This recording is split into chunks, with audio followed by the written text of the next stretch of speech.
pendant qu'on y est et qu'on parle données, Sandrine va nous conter l'histoire de son test PCR. Oui, alors est-ce que vous savez que comme la Covid, on dit la PCR? Ah, Ah bah non, non, je savais Non, pas. mais quand on féminise tous les trucs galères de toute façon, Ouais, c'est Sandrine. un peu ça. Alors là, c'est pas forcément un truc de merde, vous allez voir que c'est quand même bien féminin. Alors en vrai, ça veut dire polymérase chain action. waouh. Mais aujourd'hui, je vais vous raconter ma PCR à moi.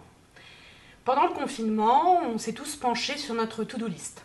Moi, j'avais besoin de donner naissance à un nouveau projet qui puisse se faire en intérieur et voir le jour ultérieurement.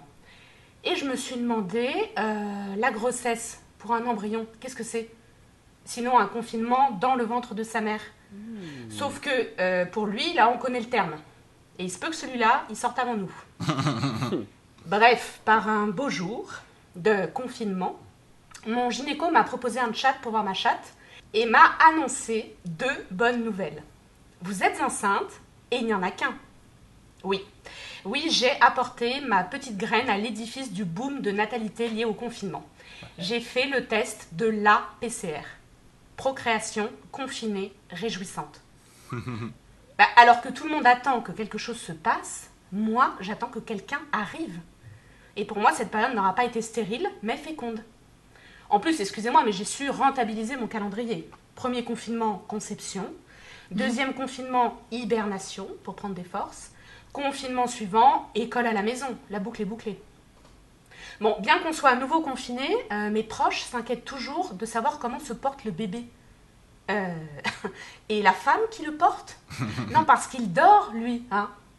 D'ailleurs, en parlant de dormir, je promets que si mon bébé fait ses nuits en épargnant les miennes, je laisserai mon ado faire ses grasses mat.